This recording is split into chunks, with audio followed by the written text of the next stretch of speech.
చెన్నాపట్నం పట్టు చీరల అంగడి 2వ వార్షికోత్సవ బంపర్ ఆఫర్లు. పట్టు మరియు కాటన్ శారీస్ పై భారీ డిస్కౌంట్లు.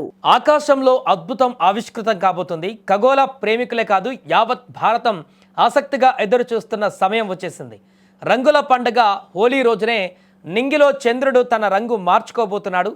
దాదాపు 100 సంవత్సరాల తర్వాత ఇలా పండగ పూట గ్రహణం రావడం ఒక విశేషమైతే, అది సుదీర్ఘ సమయం పాటు కొనసాగడం మరొక విశేషం. ఖగోళంలో గ్రహాల గమనం ఎప్పుడూ ఆసక్తికరంగానే ఉంటుంది.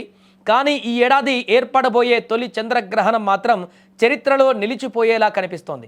సరిగ్గా మార్చి 3వ తేదీన, అంటే రేపే ఈ యొక్క అద్భుతం జరగబోతుంది.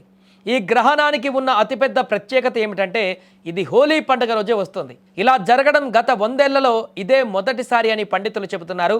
దీనివల్ల ఆధ్యాత్మికంగా, జ్యోతిష్యపరంగా ఈ గ్రహణానికి ఎంతో ప్రాధాన్యత పెరిగింది. పంచాంగం ప్రకారం గ్రహణం కంటే ముందే సూతక కాలం ప్రారంభమవుతుంది. రేపు ఉదయం 6:19 సూతక కాలం మొదలవుతుంది. ఇక అసలైనటువంటి గ్రహణ క్రతువు మధ్యాహ్నం 3:19 స్పర్శ దశతో స్టార్ట్ అవుతుంది. సాయంత్రం 4:34 చంద్రుడు పూర్తిగా భూమి నీడలోకి వెళ్ళిపోతాడు. దీనినే మనం సంపూర్ణ చంద్రగ్రహణం అంటాం.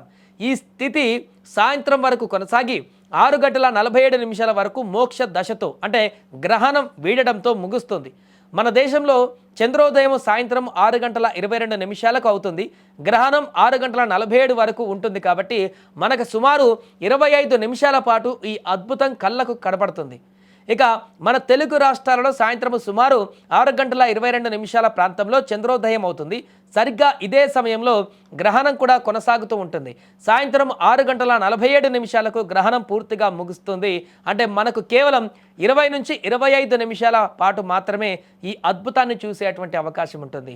ఆంధ్రప్రదేశ్లోని తీర ప్రాంత నగరాలైన విశాఖపట్నం, కాకినాడ, నెల్లూరులో చంద్రోదయం కాస్త త్వరగా జరుగుతుంది. కాబట్టి అక్కడ మరికొన్ని నిమిషాలు అదనంగా గ్రహణాన్ని వీక్షించవచ్చు.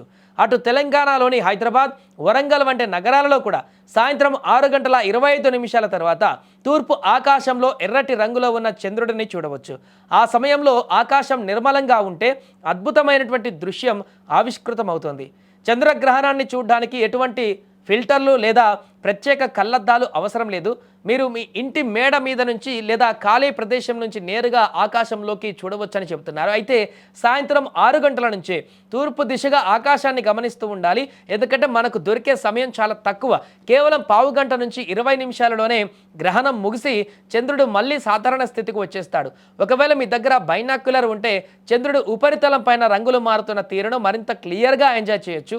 పండుగ పూట వస్తున్న ఈ శతాబ్దపు అరుదైనటువంటి ఖగోళ వింతను అసలు మిస్ కావద్దంటూ నిపుణులు చెబుతున్నారు.